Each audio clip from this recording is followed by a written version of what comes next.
Good evening, everyone. This is Daniel Handler, filling in here at City Arts and Lectures during a bizarre and unprecedented time, in not only in our nation's history, but in the grand history of City Arts and Lectures. Thank you, folks who are watching and coming out, particularly as we struggle through the technological substitution that we're doing within a small organization, I'm guessing consisting entirely 100% of English majors. So bear with us as we do it. But I'm here in my office in San Francisco, and I'm thrilled to be talking to Peggy Orenstein, who's across the bay, which once seemed super reachable, but is now in an accessible place, to talk about her new book, Boys and Sex, which I happen to have here, and I'm holding up to the camera best I can. Peggy Orenstein, of course, is the author of a number of books about issues of girls and femininity, including Girls and Sex, which I found to be a super valuable and fascinating read.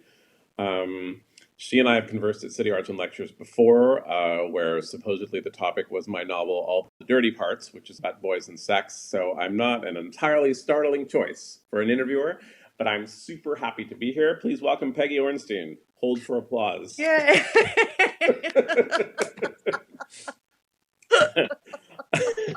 So hi, thanks for coming on the show. Try not to let the audience distract you. I want to dive right in because I'm excited about this book. And you start the book exactly where I want to start the interview and where my brain was already going, which is that you have really become kind of an expert on girl culture and different aspects of girl culture and femininity here in the West in the 21st century. And will you tell the story of how you kind of decided to start talking about boys? Yeah, I mean, it wasn't my intent. Right. It was not something on my to-do list. I'd been writing about girls for 25 years. And as I went around the country after publishing Girls and Sex, every place that I went, people, parents, girls, boys themselves would say, when are you going to write about boys? When are you going to write about boys? And I would Right. kind of say, I think that's kind of somebody else's job. It's not really my thing. But the fact was, nobody was talking to boys or listening to boys on these issues. And the more I thought about it, the more I felt like, well, I did know the terrain. I had been the social culture of young people. So I started kind of talking to guys. And as I was doing interviews, the Me Too movement started. And suddenly everybody was really paying attention to boys. And the parents who kind of used to say to me, when I would talk about my work with girls, they would say, oh, like, I'm kind of really grateful I have a son. They weren't saying that anymore. Yeah. But it struck me that along with this imperative to reduce sexual violence, we also had this opportunity, or I had this opportunity, to really engage young men in conversation about sex and intimacy and gender in a new way, because they were thinking about it too. Right.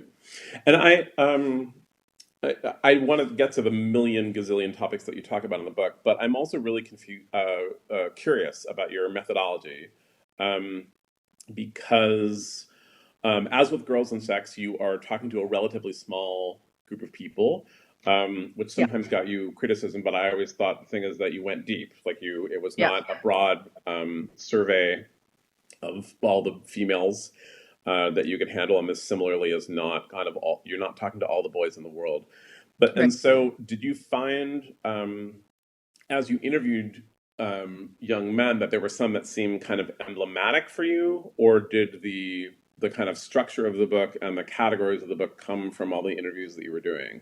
Yeah, I mean, it's really interesting to do this kind of work, and you're right. I mean, I'm a journalist, so I take a sample of young people that I get all different ways from. There's always like a designated cool teacher in a high school. I get a lot of kids through designated cool teachers, because I had a lot of. I was really actually. And would the teacher make the announcement, or the teacher chooses the kid? It could vary. And then I speak at a lot of colleges, so I would also, in that case, there would be like a sort of wide broadcast of that I was looking for folks to talk to. But what was interesting in terms of the boys was that it was actually a lot easier to find boys than girls, which surprised me. And I think, I mean, part of it was that I was a known quantity because I'd written Girls and Sex already. But I Right. think also part of it was that, I mean, especially if I didn't get my subjects through their parents, because that didn't seem like a great conduit to me in terms of just like where I was positioned with young Right. kids interviewing. But I mean, whenever I would speak somewhere and I would mention I was doing a book on boys, I felt like people were flinging boys at me, honestly. And I think that I know, imagine that visual. Yeah. And It's and raining men.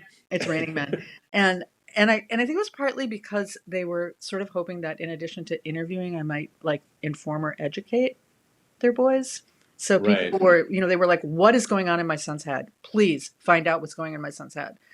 So I think that there was a lot of that. And boys themselves, if they heard like on a podcast or a radio program I was on or something, if I mentioned I was writing a book on boys, they would email me and say, I want to talk to you. So Right. it was interesting just how I was surprised because I had really thought it would be hard to find boys, Hmm. and it wasn't, and so there's the boys, and then there's also the undergirding of all the bajillion months I spend reading all the research and Sure. kind Sure. of coalescing that as part of it too. Now I've forgotten your question. Well, well, it was about finding them. Oh, the And, finding and boys, yeah. so So there's that was certain, so I found them all yeah. over in all kinds of different ways, and then the other thing that's interesting about doing this kind of journalism is that I don't go out with an agenda. So I don't, and this was true with the girl book too. When I started the girl book, I just kind of felt like I don't know, nobody was really writing about girls and sex, and I had kind of touched on it in my first book, Schoolgirls, and I had Yeah. kind of touched on it in Cinderella Ate My Daughter. But I'd always kind of had in my head, maybe I wanted to write more about that. And I don't know, maybe there's something out there to say. And so I just kind of went out and started, interviewing people and seeing what happens and seeing what themes come out of that. And that was the same, that was true with the boy book. So in some ways, it's a really, as a journalist, a very insecure feeling because you don't, you think like, I think there's something there, but I Right. have no idea what it is. So let's go find out. So it's a real journey for me too. And do you suspect that it was so easy to find boys because um, the subject matter is, as you say, there's so little talk about it in many ways, Yeah. or do you think that there was some? I mean, part of what you talk about in this, and certainly what you've talked about in your books about girls, is this kind of baseline of confidence and entitlement that young men feel. It certainly like took me a long time to be aware of when I was a young man. They're like if someone said like, "Hey, we're doing a thing," I'd be like, "I can totally do that thing," like no matter Right. what the thing was. And and do you think that's why so many young men reached out, or? I don't know. I mean, I think it was more that with the guys who reached out, I think they had a story to tell. And usually when people, boys or girls, when I would talk to them, um, somewhere it was kind of a matter of trying to find the story that they wanted to tell me. Right. So, like one of the guys in the book who's in the chapter on pornography, we were, chatting about this and that. And the interview was fine, but it wasn't really that interesting. And then he pulled out a flip phone. And I said, huh, why do you have a flip phone and not a smartphone? Right.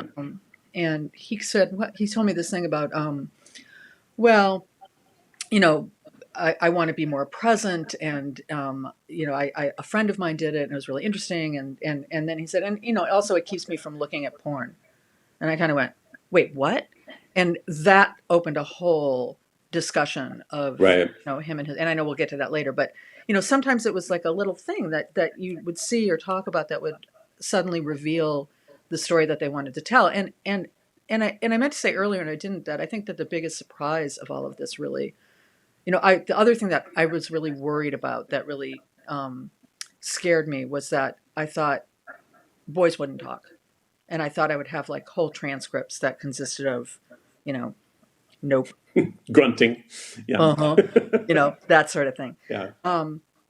But they really did want to talk. And they were super insightful narrators of their experience, which I also didn't expect. And again, I really think, and this goes back to your point, that it's because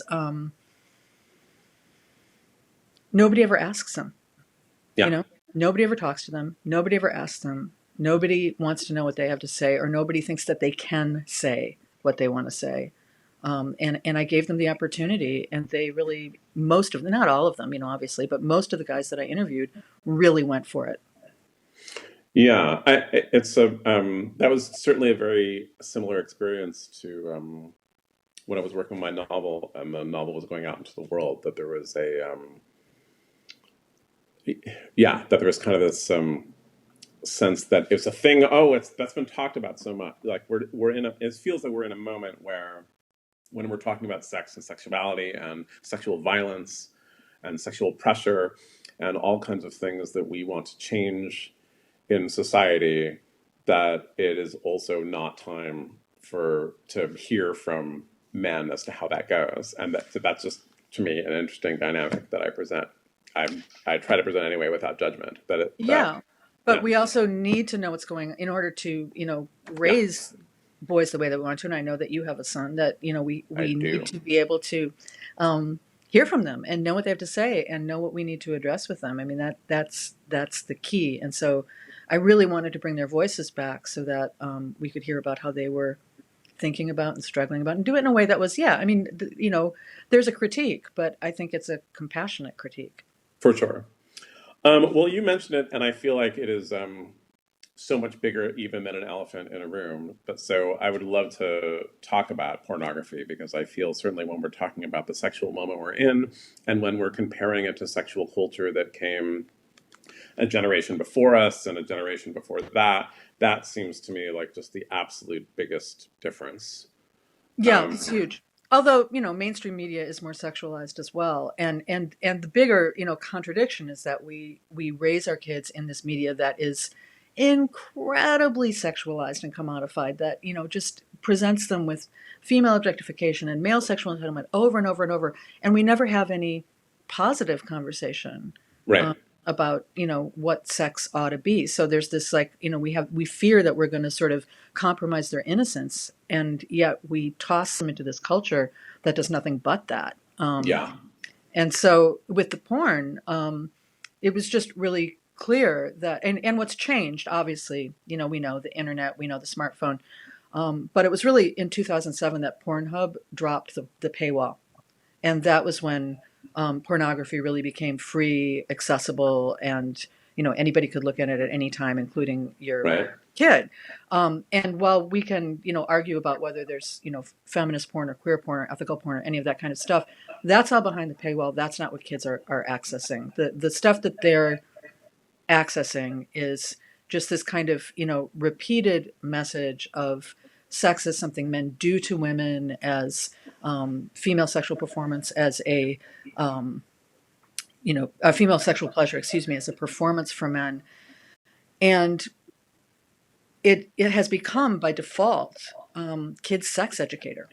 For So sure. for Yeah. sure. And when we're not getting in there and talking to them about what's real and what's not real and what's missing from those images, that's what they're looking at. And it's tough. I know that you'd rather, well, maybe not you, Daniel, but many of us would rather poke ourselves in the eye with a fork than talk to our kids about pornography. But the fact is, we don't have that luxury anymore. We don't have the luxury not to address it, to pretend that they're just looking at the Playboy that they're sticking under the bed or whatever. Right. Right. Because it's changed, and we know that they're bringing those behaviors into the bedroom. And what boys would say a lot of times was, "I know the difference between reality and fantasy." But I think, really? Because, like, how exactly do you know that? You have no actual experience. You maybe have never even, like, kissed somebody. Right. Yeah. And I mean, I thought one of the most powerful points in your book was kind of what you were just moving towards there, is that even though if you consume pornography, you can say, obviously, I know this is not real. This is, right, just like an action movie is not what it's like to be a cop. Just like a Disney movie is not what it's like to be the female daughter of a king in a magical kingdom, or whatever it is. That and but that nevertheless, if you have no basis for comparison, or maybe even if you do, that just the eternal presence of that right, culture can't help but have an effect. right, because it's media, and we know that any kind of media affects our thoughts, feelings, and beliefs and behaviors. That's what it's supposed to do. That's why we have, Yeah. I always think about it like this isn't exactly media, but it's the same kind of thing, like jumpsuits. I don't know if you're aware that jumpsuits came back into style, Oh yeah. but but the first time I saw that, I thought, "Are you kidding me? They're gonna do jumpsuits again?" The second time I saw it, I thought, "Hmm, jumpsuits." The Yeah. third time I saw it, I'm like online looking for a jumpsuit, My right? wife I owns mean, a jumpsuit right now. right, Yeah. right, Yeah. because things, because we're all affected by that, even when we believe that we're not, and maybe especially when we believe that we're not. That's why, Yeah. that's why Well, the it's what I think about certain kinds of pop songs, right? Mhm. It's like um, the chances that the first time you hear "Who Let the Dogs Right, Out" that you were like, "What a beautiful melody! I can't wait to take that home." That's probably not how it happened. You were like, "Oh, right. shrieking, get it away from me!" And And then a mainstream year media, later, you're like, you're "Here like, I who am on the let the dance floor." dogs out? Yeah. Yeah, The mainstream media too. I mean, again, porn is part of it, but it's a continuum. And guys would say to me, think, oh, this is going to be on the radio, right? So I have to be careful about my language. Um, Guys would say to me that music would, they felt had a really big impact on their attitude towards girls. They would say things like, you're driving around in the car all day with your friends and you're listening to, can't say it, let's say, have relations with this woman and then leave. right. That was Then the quit original her title, with this actually. Yeah, woman, but we don't use the word woman. We use the word for female dog, and yeah, then leave right. her. That he said you hear that 4, 5, 10 times a day. That can't help but affect your mindset. So we know that. We know that in research, and this is when I think when we talk to boys about this, one thing to talk about is like you're not saying this to shame or blame boys, but because you want them to have the best possible sex life. You want them to have the best possible relationships. And this Right. is not how you're going to get there.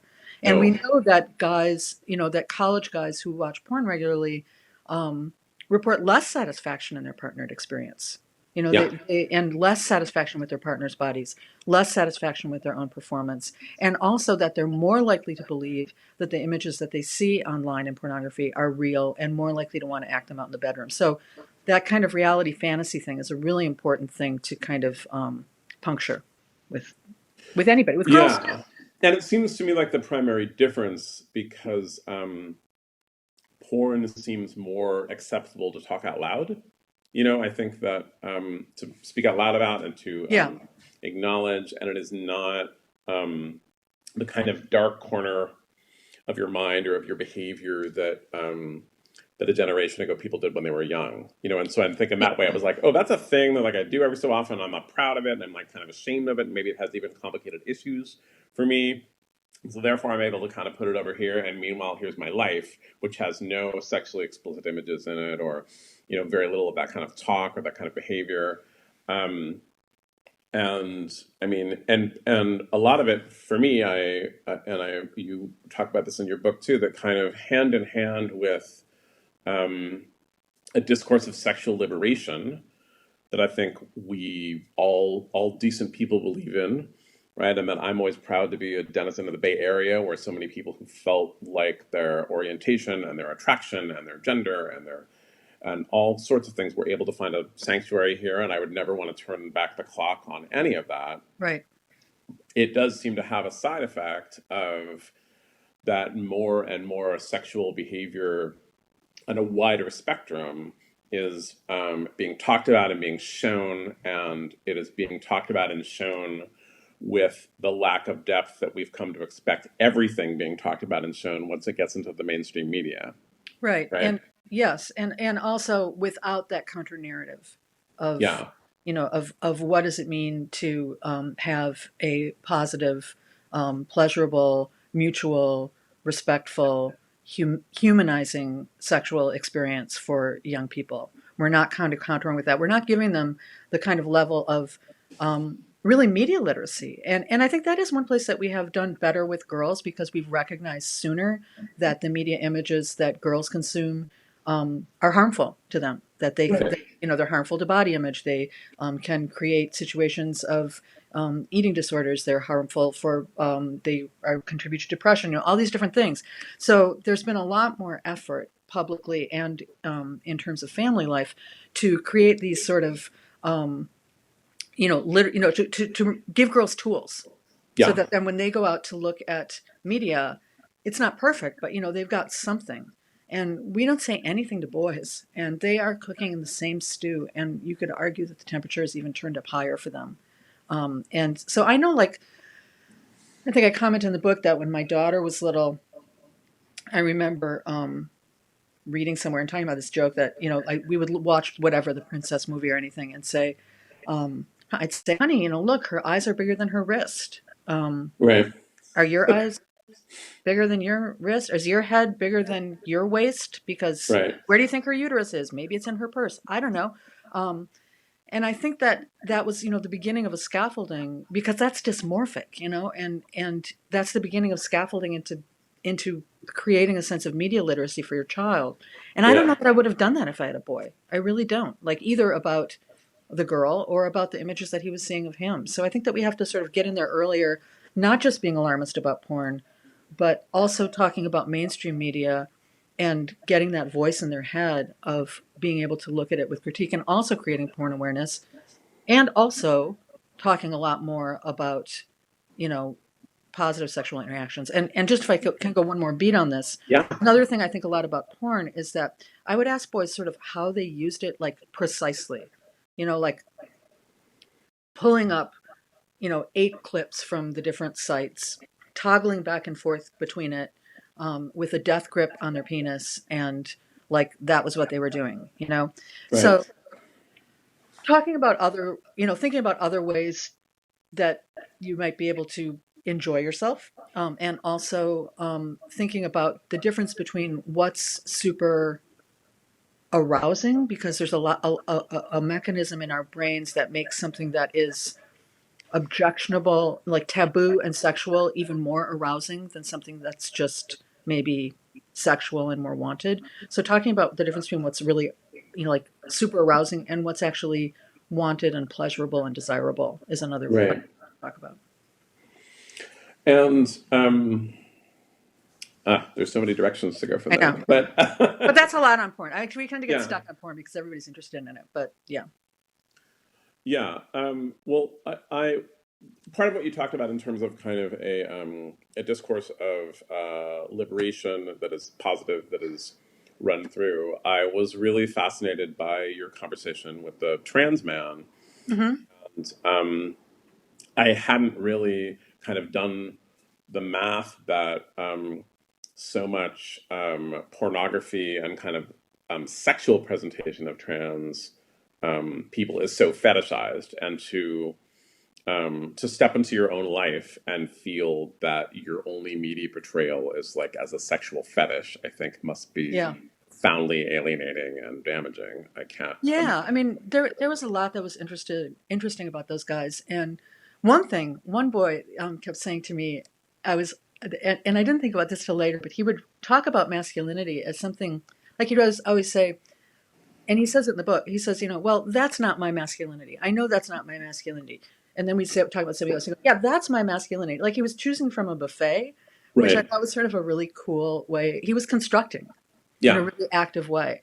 And I think that cis boys don't tend to think about it that way, or have that perspective of constructing this masculinity that you can make choices around, which I thought was really cool. And then the other piece with trans guys that I was interested in was sort of like you say, the fetishization, and also when the parts of your body that are supposed to be engaged in sexual pleasure are the parts that also feel dysmorphic to you, and that you don't identify with.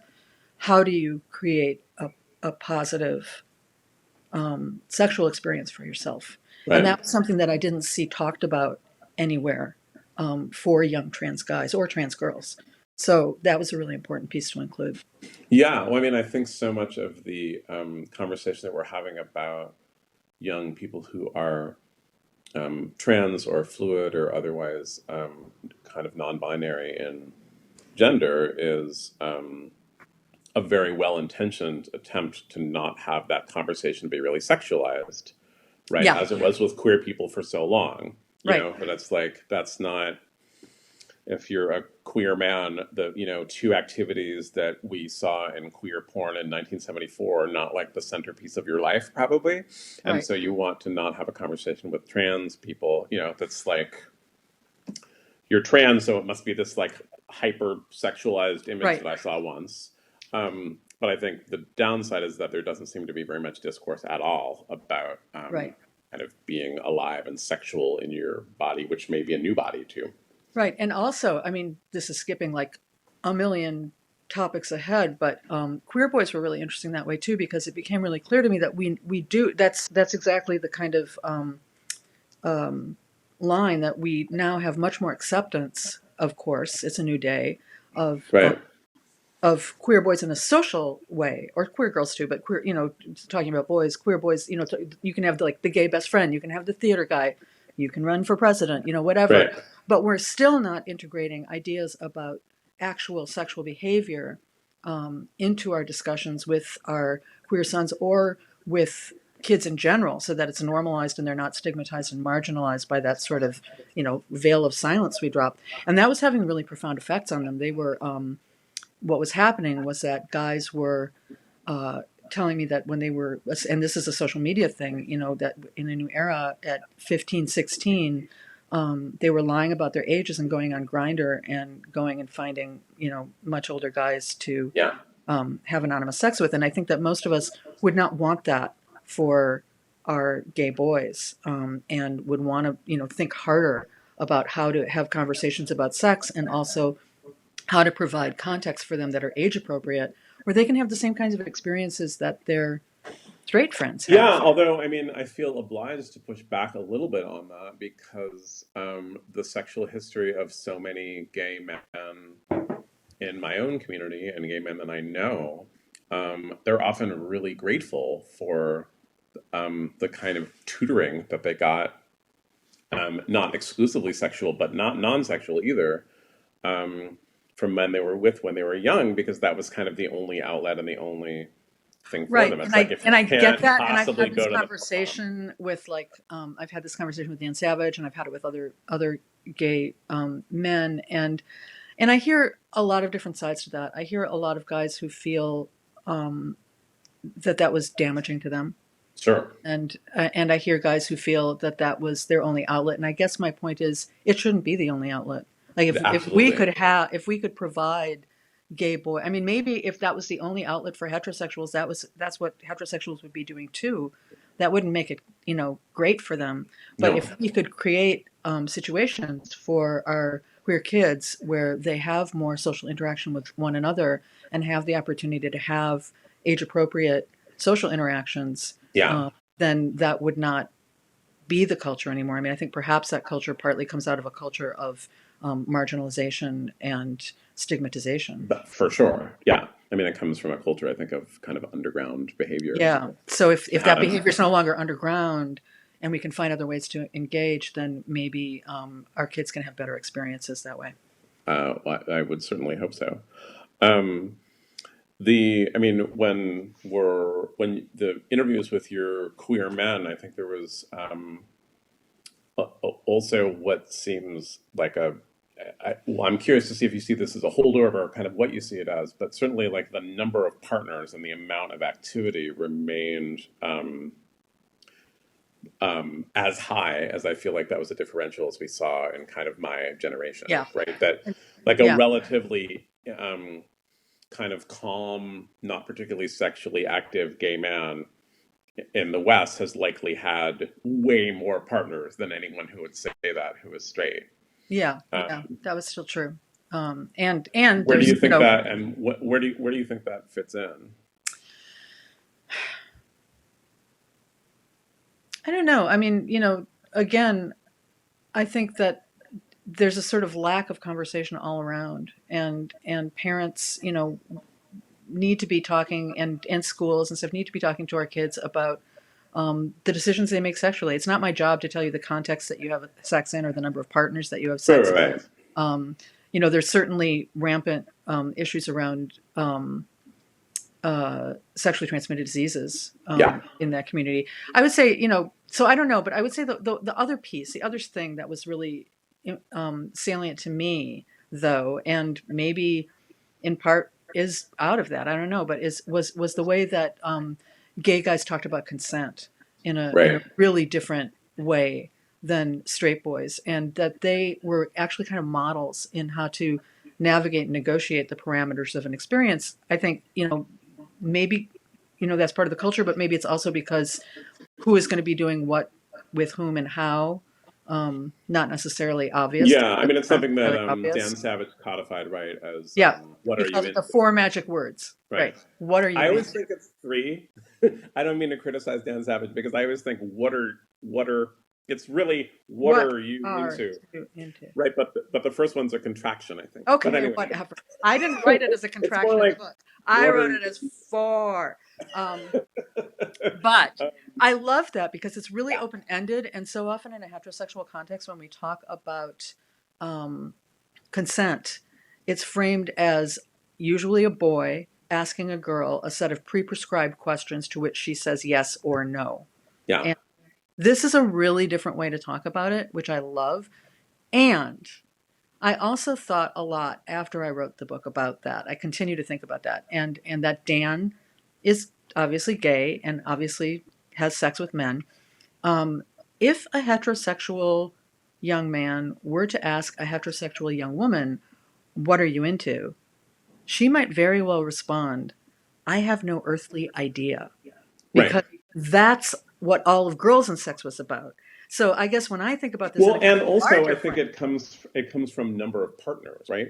Part of it comes from number of partners, I think. uh, I think if you, I mean, you talk, maybe, but there's a young gay man in college you interview, and I don't remember what age he was, but very early in his sex life, he'd had 45 partners, right? um, not sure about that, but yeah. Oh, maybe. Yeah. Yeah, I That think could be so. true. And, I don't know. I wrote the book. I don't remember. But that could be true. But I but I think mean, you that have a better girls can idea of what you're have. into after 45 The partners, I thing would is assume. that what came out of the girl research, and what the feedback I get on the girl research is, because of the orgasm gap in heterosexual Yeah, coupling, particularly in hookups, that girls actually don't learn what they want as readily, or to focus on what they want as readily. They look at sexual satisfaction um, as a constellation of things that often includes male orgasm, but not female orgasm.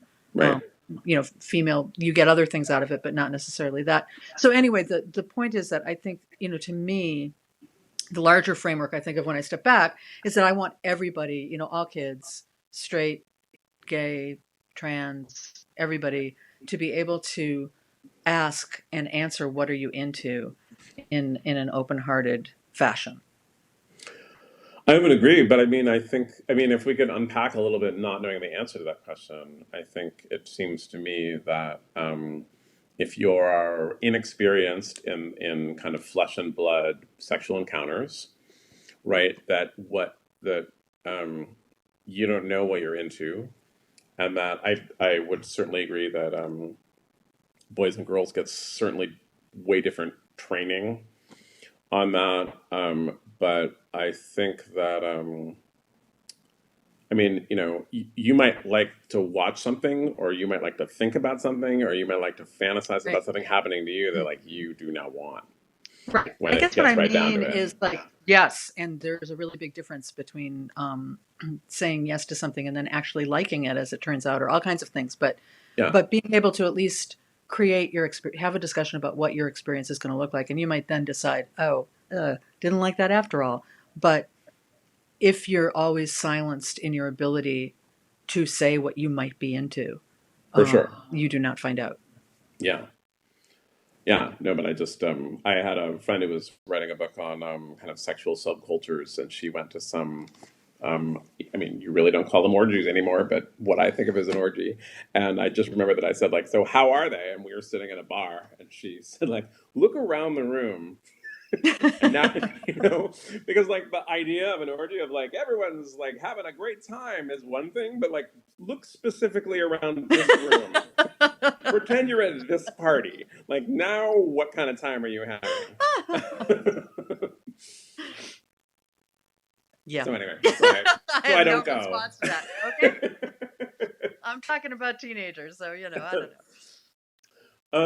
I was really interested in um, kind of at the start of the book, before we get to the dirty parts, basically, that you spend a lot of time talking and Mm, thinking about who boys are intimate yeah. with in terms of not romantically or not sexually intimate, but kind of opening up to. And that was Right. really interesting to me too, because I think a lot of people might assume, oh, the boys in sex books should be written by a man, and men are going to, young men are going to be more open with a man who's asking them questions about this. And I might have even thought that offhand before I picked up the book, but certainly it doesn't appear that's the case at all. No, like stay in your lane, Peggy, is what you're saying. No, No, but no, but I just know you're about the not. You're kind saying of the opposite. qualitative Um, responses. Yeah, but yeah, I mean, I worried about that too. I worried that that about how my being female would skew what I was finding, right, and I can't say because I don't have my control group of a male me to go do the exact same book, right. um, but I did end up feeling that Paul way. Orenstein, for Yeah, instance. Yeah, that would have been my name actually, as it happens, if I were a boy. I knew it. I knew. Um, yeah. Um, so but because of that, what I felt in the end was that being a woman was an advantage in a certain way, and I did a lot of different things. By the way, I tried some different things to see like how boys might talk differently. Like I would have boys interview other boys. I had Hmm. male interns. I had some female interns. I tried to see like what did it change levels of honesty? Did it change? Sometimes it changed language, but it didn't really change substance that much. But one thing that I did find was that if boys are going to drop the wall, and they would talk about it a lot as a wall, in terms of feelings. They would say on one side of the wall I get happiness and anger, and everything else is on the, I learned to build this wall and everything else is behind. If they're Right. going to drop it, it's with a woman, right? So I'm not saying, I mean, I think there's lots of skilled men who could do that as well, but I think that it turned out to be a sort of easier um, lift as a woman to get boys to talk about feelings and to talk about vulnerability and to talk about um, confusion and pain and all those things that they aren't normally allowed to express. Well, it certainly seems so, but I was actually asking, even kind of past your own methodology. It seems like what you learned, which for me was a cause of kind of hope and celebration, certainly for straight boys, was that there was a lot of intimacy and openness happening between Yeah. boys and girls. The sexual realm seemed Oh, I quite see. rubbed off from that. Yeah, Yeah. And it was something that they wanted. I mean, the thing is that American boys in particular, tend to talk about wanting connection and relationships as a personal quirk rather than as a right. human thing. That's their kink. Yeah, Yeah. But they all wanted it, and you see that in all kinds of large scale research about hookup culture, where the where most kids will say they themselves would prefer um, to have a relationship or to go on a date, but they think everybody else is only interested in a hookup, right. and that plays into into the ways that boys are socialized. Because I really felt like at the I mentioned that sort of wall that boys put up. That was really profound and was across the board. I mean, it wasn't just like jockey boys who were like that. I mean, it was really across the board. Artsy boys, Yeah, yeah. lefty boys, Bay Area boys. It didn't As the matter. father of a son, for sure, I see that. Yeah. Yeah, and but so it felt like at the very heart of this book, beyond really anything that was even about sex, was this wrestling boys were doing with the taboo against vulnerability, whether it was that they were rejecting it or defying it or embracing it or capitulating to it, but it was this it's a fundamental human trait, vulnerability, and the genius Brene Brown says that it's the secret sauce to holding relationships together. So when we're constantly socializing boys to cut off their capacity for vulnerability, we're basically disallowing them, or making it more difficult for them to have those kinds of relationships that they want to have, that are Right. mutually gratifying and personally fulfilling. So it is a huge issue. And at a certain point, I don't know if you have this experience, but maybe because you're a superior writer and you don't do this, but sometimes I will, you find that word that you think that you realized you used like 60 times in the book, that you can't do that and you have to go and change it. Right. But there's always something that slips by. And I realized that the word that slipped by in my book, and I'm glad it slipped by, was vulnerable, and how often the boys themselves use it. Not that I use it that much, but that they keep talking about things that make them feel vulnerable, don't make them feel vulnerable, where they're, one guy talks about hookup culture and he says, it's like two people having really distinct experiences and they're not making eye contact and you're not really talking. And it's like you're acting vulnerable, but you're not being vulnerable. Right. And that's really odd and actually not particularly very fun. And even in the queer chapter, he one of the boys sort of that frames the chapter comes to a conclusion at the end of trying to find a way to create vulnerability and connection, even in a culture that is prioritizes hookups. What would that look like? What would that mean for him? Right. Well, and it seems to me that then it's kind of a one-two punch with these encounters in terms of from the male point of view, because not only are they not being vulnerable kind of during the actual encounter, but also um, they're so severely discouraged from being vulnerable and kind of thinking about it afterwards. Right. Like after a bad hookup with a man, it's like, well, you get your pants on and go home. Right. You Like just move on.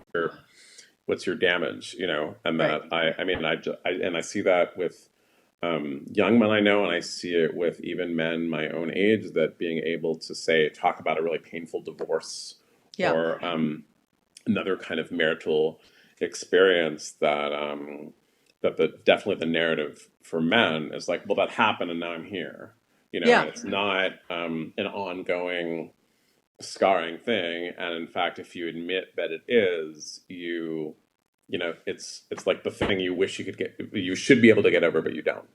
Yeah, it was, I was having a conversation the other day with some boy, well, before all this, so not the other day, few weeks ago, with a group of boys, high school boys who were saying that one of them said, I want to have those kinds of conversations with my male friends, but I'm afraid that if I do, that later on down the line, they're going to weaponize it and they're going to turn it Right. against me. Which I thought was this kid was 15. I was like, wow, that is a really interesting observation. But where I felt that came into play also was in when you're talking about, the bad hookup.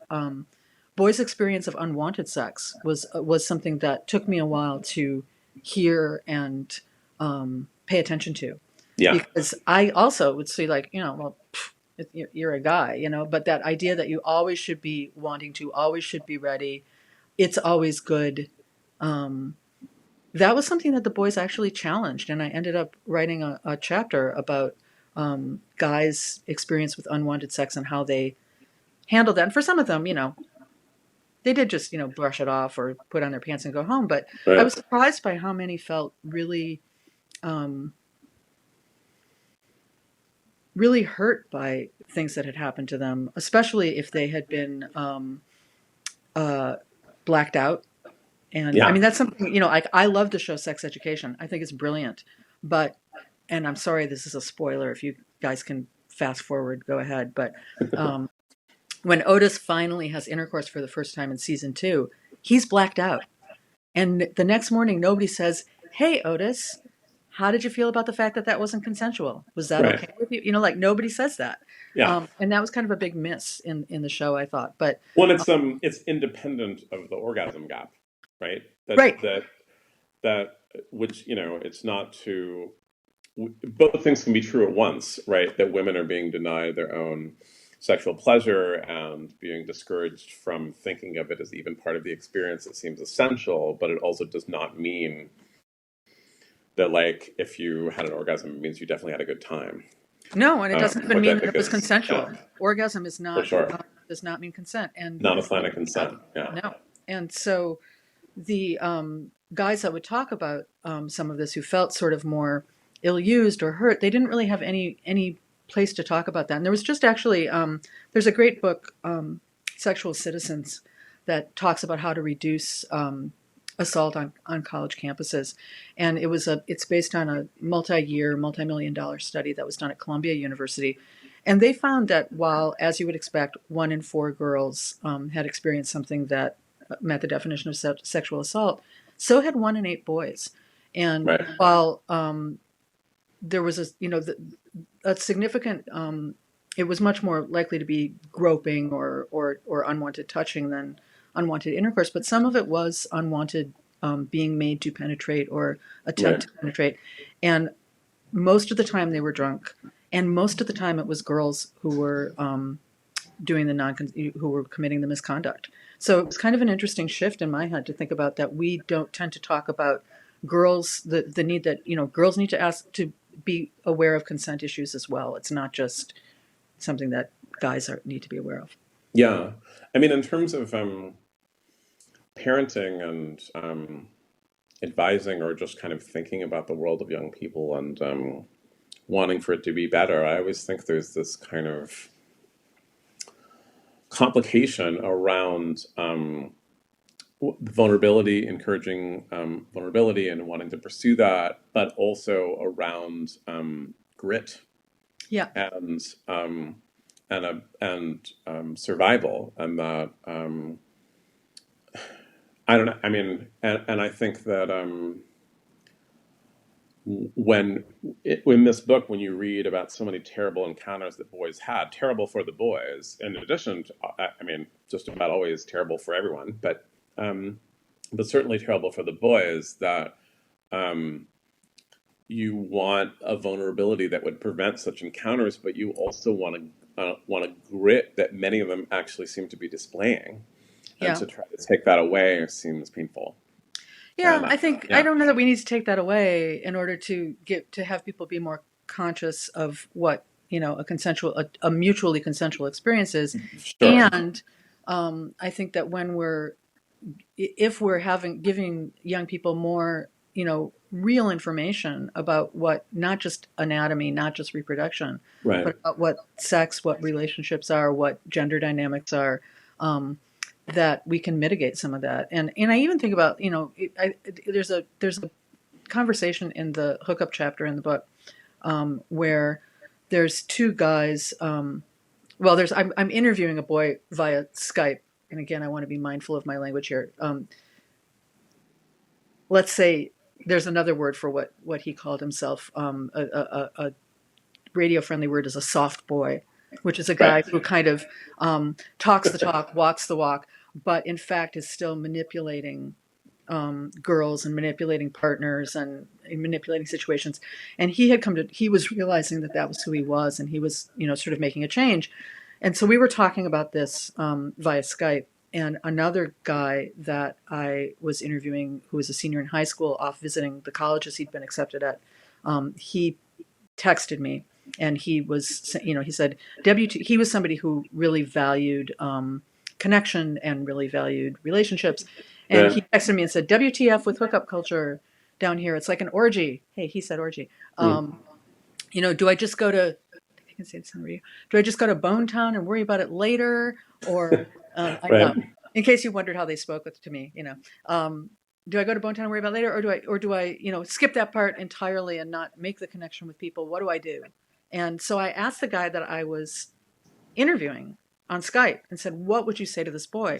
And they ended up having this whole conversation through me. Yeah, I was going to say through a woman, not Yeah. not About incidentally. I was just typing and typing, and it was about personal authenticity and about, doing what's right for you in the sexual culture and the reality of it and the myth of it. And it was a really amazing conversation. And afterwards, the guy who was texting me said, thank you. That's just what I needed to hear. And he sent me a little heart emoji. And You'll always have that. I know I'll always have that. And I know that affected him. I know that meant something to him, is because I stay in touch with him as he's a sophomore in college now, and as he has moved forward in his college experience. And I thought, this is, I guess, it's not that people don't make mistakes or people don't learn from mistakes or that there's nothing bad is going to happen, but giving them some kind of groundwork, and the idea that these boys could have this conversation, and how very rare that was, and how can we shift the culture, if nothing else, so that boys can have these conversations with one another, and they can have them with the adults in their lives, so that they can go forward and and again create the culture that they want instead of just the script they're given. Right. Here. We have some questions that were sent in. We're trying to reproduce the experience of getting questions from the audience here at City Arts and Lectures when no audience is available. We'll see how it goes. Wait, who So are all those people some behind you? questions. Sorry? I Yeah, said, who yeah, are all exactly. those? So I have some hand puppets. No, Yeah. we have some questions that are sent in that I would like to ask you. One is, I'm a public high school teacher who has written a new book about how literature and skills taught in English class can help teens improve the way they approach courtship, romance, sex, and breakups. I'm curious what, based on your research, do you think schools at the institutional classroom level can do to combat misogyny and meaningfully re-educate young men about sex? So I actually know that book, and it's great. Yeah, And it's called Love Hurts, Lit Helps. right. And I think, we've done, I think a lot of teachers think a lot about how to bring social relevance to their curricula. And they think Right, about things like, how do we bring social relevance around civil rights? How do we bring, social relevance about various ideas? So, of course, it's totally possible with classic texts as well as less classic texts to bring issues into our, certainly our humanities classes. And I'm not an expert on math and science, but I'm sure math and science teachers are out there shaking their fists and saying we can do this too somehow. I don't know exactly how, right. um, but um, but like right now well, not right now, but when school stopped, they were reading Othello in my daughter's English class. Um, Boy, you can sure take a lot out of Othello around all Yeah, these issues. And again, not just that that it hurts, that love hurts, but when what is a relationship that feels good? What does that look like? What does that mean? I mean, there's so many opportunities to bring these ideas and integrate them in ways that don't have to be a hammer blow into other curricula. That's great. And another thing that's not even in the classroom so much, but one thing I always like to talk about, because so often athletes can set a tone for a culture in a high school and in right. college, and they can also shift that environment, shift that tone. Um, the program Coaching Boys into Men, I think, should be in every high school and now middle school, because they're finding it's an evidence-based program that shows that it reduces rates of sexual violence, increases bystander intervention, um, changes some of that locker room talk that guys engage in, and just generally shifts the culture. Right. And that it over the long haul, like they've measured it over time, and that it's more effective even when it's instituted in middle school. So it's something that I always talk about because it's a pretty easy thing to get into a school, um, and it's a light intervention, and it actually makes a difference. Yeah, certainly. That question came up this week with my son, who is obviously not in school, but we're reading. He's reading Julius Caesar, and so we're reading Mm. it together. Which I don't think I've read since high school. Yeah. um, and the first thing that Julius Caesar does when he comes on stage is humiliate his wife. It's the first Wow. thing he does, Is that and right? it's really interesting because I don't think that is because it was written by a raging feminist. You know, I think that is so the the way in which that dynamic is set. It's just super interesting to me, anyway. And I thought offhand that the only kind of lesson about gender that Julius Caesar might teach would be that there should be more women in plays because there's really Right. not very many women. But yeah, it's fascinating to me. Fascinating. I am the mother of two boys, says someone in our audience. I am the mother of two boys, ages 8 and 5. What do you think are the best things we can do as parents before the teenage years to keep communication open and to keep boys from completely losing their openness and sensitivity before peer pressure becomes so much greater? I love that question because it is really great we can enter these conversations at any point, and I think we enter them in whatever way we are able to, as long as, just start. I always just say, if you've got a teenager, just start somewhere, just start where Yeah, you start, especially fathers or men in boys' lives, whoever the male role model is in boys' lives, to be able to model that risk and model having difficult conversations, whatever those conversations are, is just a huge leap, and a huge change. And doesn't have to be perfect. You don't have to know all the answers. You don't have to know all the questions. You just have to. You don't even have to have the perfect relationship with your own spouse or girlfriend or whatever, or boyfriend. You just got to start. But with younger kids, one thing is that what we know about boys and emotion is that they grow up in a impoverished environment compared to girls from the get-go. So like there's a classic study where they show adults a picture of a baby being startled by a jack-in-the-box. And if the adults are told beforehand that the infant is male, they are much more likely to say that the emotion the baby is expressing is anger, as opposed to surprise or fear or Right. anything else. And similarly, mothers and fathers don't tend to use a very wide spectrum of emotional language with either boys or girls, but mothers with infant boys use a narrower range of emotional language, and they are more likely to focus on anger again. So boys are always learning that whole bucket of emotions, and this speaks to sort of what you were saying before about your friends who have a divorce or whatever, sadness, fear, anxiety, confusion, depression, betrayal, all these things go to anger.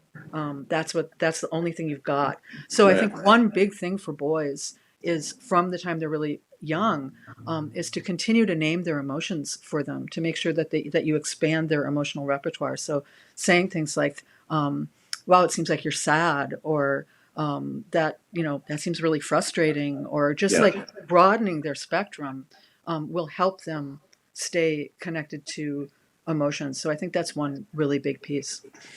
I would just add to that because I think you've written so powerfully about parenting and gender, mostly about girls in your books, which I think is revelatory. Certainly, particularly revelatory for me, who has too many nieces and no daughter. But that there's a certain, I think, that some of it feels like such an uphill battle that can't easily be described to the kind of nastiness of mainstream culture that we often that often so much shoulders the blame. And I think you talk so much about raising a girl, and that kind of against all odds. If you were to look at the situation abstractly, she still wanted to be a princess. She still Yeah, was drawn towards these things, and it was not because you were putting lipstick on her when she was 2.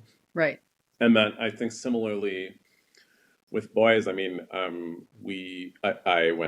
my kid went to this very progressive preschool, and I just remember that every time there was a big get together at someone's house, every girl had a train set that she never touched, that her parents had given her because girls can have train sets too. That like all the boys were raced to with relief when they arrived at a girl's house, and then every boys' parents had a doll house or a dress up thing or outfit that was similarly ignored, and we always were like, where does this come from? Well, That I we're know the not. answer to that to a Yeah. degree. So, although I will say my daughter was obsessed with Thomas Trains, but the answer to and hated her dolls. Yeah, The and the being obsessed with answer Thomas to Train that is not a is win, by the way. I think we should no. add that I know, not the show, just the trains. No, I know, horrendously I boring. know, I know, I know. Toy choice is the one of the biggest gender divides across the lifespan, and because it happens so early, we tend to make it into a see that that's why men can't ask for direction, Right, because they at the age of 3 gravitate towards trains. It makes it all nature, right, right. and not nurture, when what we know is that obviously it's an interplay, and that in fact nurture becomes nature. So the more that we challenge with kids, or offer them opportunities, or increase their ability to be with the other sex, or just broaden, the more that will make a difference as they grow up. And we know things that, like, 3-year-old girls with older brothers have better spatial skills than 3-year-old girls with older sisters.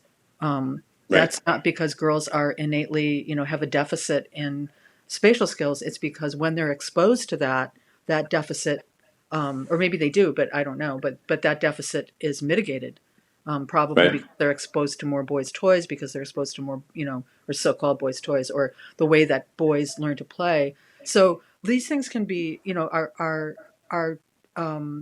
not obviously. I mean, that, but they're not set in stone. So again, the more we step in and do things like broaden boys' emotional spectrum, the more they will have the opportunity to create, the broadest possible life and be the people that they can be and choose to be. And maybe those will be incredibly emotive people, and maybe those won't be in the end. But at least there's the opportunities there. Right. No, I'm very glad you said that, because I think oftentimes if you try to have 8 conversations with your young person about some issue and it is not bending the way you are hoping it will bend, I think Yeah. there can be a defeatism that has a more toxic influence than not having a conversation even. There Yeah. can be this kind of like, I tried once, Right. Right. Well, like, and I think like about I got things him a like, pink lunchbox and it didn't take, so right. moving right And I think along. about it too in terms of like conversations around sexuality, which you get better at it because it's like a muscle. Like I was not born being able to say these things in front of, hundreds of people, which Right. I'm not saying because we're on the radio, so I can't use the words. Um, but I think you have to just keep practicing it, and it's not a one shot thing. Just like, you know, it takes 567,835 times. I believe that's actually the scientific number to Yeah. get reminding your child to say thank you before it will kick in and they say thank you on their own. And the first time they say thank you on their own, you're like, whoa, right? Yeah. Um, I always feel like, particularly when they say it without gratitude, it's almost better. they say it Like, because it's polite, gratitude's great, right? but when they just say it Yeah, and when they they you're don't right. know they said it, Yeah, somebody they handed just them say thank you something. because you're supposed to say thank you. Yeah. So these things that we're offering a counter narrative to are going to take just as many repetitions, and I think that that's ultimately what's about, is that we're trying to offer a kind of counter narrative to just what they see. And I know that I've thought about this a bunch, that when I first started writing about girls, was like the early '90s, and a lot of parents would say to me after I would speak, like, yeah, you're really right. Girls do need to learn to stand up. They do need to learn to embrace their voice. They do need to learn to speak out, all these things. But I'm worried that if I teach my daughter that, she's not going to have any friends. She's going to get called the B word. Right. Boys won't like her. And that was a fear, and they weren't wrong. But Yeah. over time, and with enough effort, and with enough people, and with enough recognition, it tipped. And now people really look at girls a different way, and that's reflected in how girls see themselves in like surveys and research. I think that we're with boys where we were with girls in the early 1990s, and they still have, one of the things that I talk about in the research is that girls, while there's still, a lot of pressure on appearance and, other issues, they have a much broader concept of what it means to be a girl and put together their female identity than boys do. Boys are really narrow in their conception of what it means to be a man, and they still say, they like all these boys who are so egalitarian and so, they have female friends, they have gay male friends, they see girls as equal in the classroom, all this stuff. But when you ask them about the ideal guy, it's like, bam, they are channeling 1955. Right. And it's, athleticism, it's dominance, it's aggression, or being aggressive and chill now is kind of the thing. Or, and, sexist status seeking and emotional suppression. And Right. they feel in a very narrow box. So I think we can, and that box is unhealthy for them in so many ways. In fact, now they're saying that men who hold rigid gender norms are not washing their hands. So Oh, there's that. Just to thank goodness I'm a bring it into the sissy. present Yeah. day.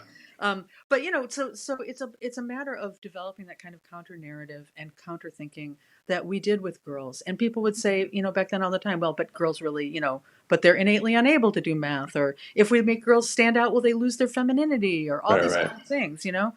We got over all those fears. I think we can get over it with boys too. Well, super. And I think being trapped inside your house is the perfect time to have such conversations. Yes, So I'm they very, can't get away. so I'm grateful to have this one with you.